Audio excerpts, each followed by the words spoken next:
Depuis l'installation du bureau définitif de l'Assemblée nationale, le professeur Vital Kamerhe, président de cette institution, a pris l'engagement d'accompagner l'action du gouvernement à travers le contrôle parlementaire et le vote des lois nécessaires pouvant permettre la matérialisation des différentes réformes conformément à la vision du chef de l'État Félix Antoine Tshisekedi Tshilombo. C'est dans ce cadre que le speaker de la Chambre basse du Parlement a ouvert la porte ce jeudi 15 août 2024 au ministre d'État, ministre de la Justice et garde des Sceaux, Maître Constant Moutamba, venu déposer pour rappel quelques textes de lois importants dont l'adoption ou la promulgation sont en souffrance. Dans son plaidoyer auprès du professeur Vital Kamerhe, il a sollicité l'implication du bureau de l'Assemblée nationale pour réexaminer ces textes et demander leur promulgation afin de lui permettre d'entamer plusieurs réformes.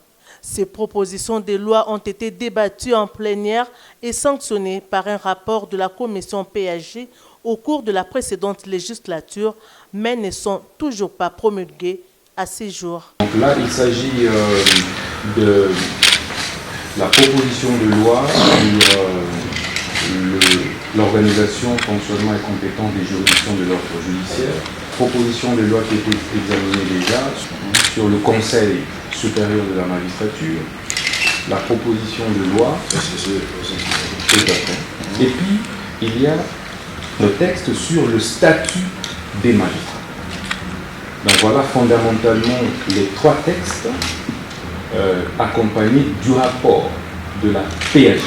Et puis, nous allons également, honorable président, vous transmettre aujourd'hui même la loi sur le barreau. La nouvelle loi sur le barreau qui avait été en fait adoptée aussi bien par le Sénat que par l'Assemblée nationale, mais dont la promulgation et la publication au journal officiel avaient posé problème. Et nous allons souhaiter que l'Assemblée nationale puisse transmettre de nouveau et officiellement ces textes de loi qui étaient déjà adoptés pour que le chef de l'État puisse promulguer et puis obtenir sa publication au journal officiel.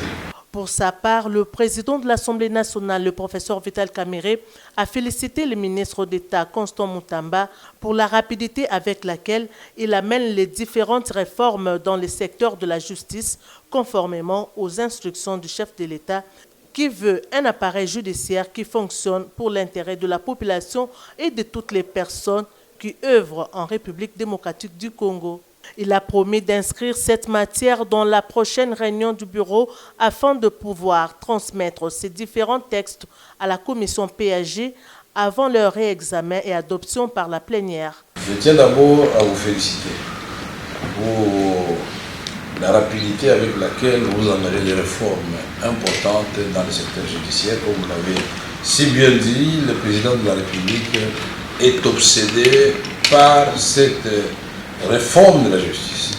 Il veut un appareil de la justice qui fonctionne pour le bien des citoyens congolais et d'autres personnes qui ont élu le Congo comme deuxième patrie ou tout simplement les gens qui font les affaires au Congo, qui passent au Congo.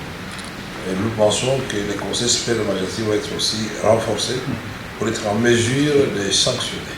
Nous aurions voulu aussi que dans la suite de toutes ces réformes, que vous puissiez aussi nous donner de la matière pour qu'il y ait une proposition de loi, pourquoi pas un projet de loi qui vient du gouvernement sur les conditions de travail des magistrats et du personnel de la justice. On va bien sûr demander qu'ils travaillent très fort et dans l'honnêteté, mais l'État doit aussi être correct avec eux. Un magistrat, ce n'est pas n'importe qui.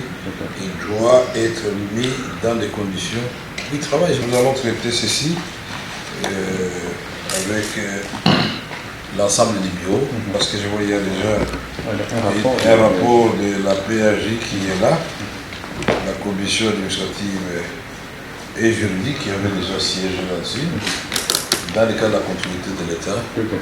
Et j'informerai certainement la plénière qui est souveraine de ceci et puis voir comment envoyer chez le président de la République des magistrats suprêmes pour promulgation. Il a par ailleurs félicité le ministre d'État pour la procédure de désengorgement du centre pénitentiaire et de rééducation de Kinshasa, CPRK, un exercice qu'il a demandé d'étendre à d'autres prisons du pays tout en veillant à améliorer les conditions de vie des prisonniers.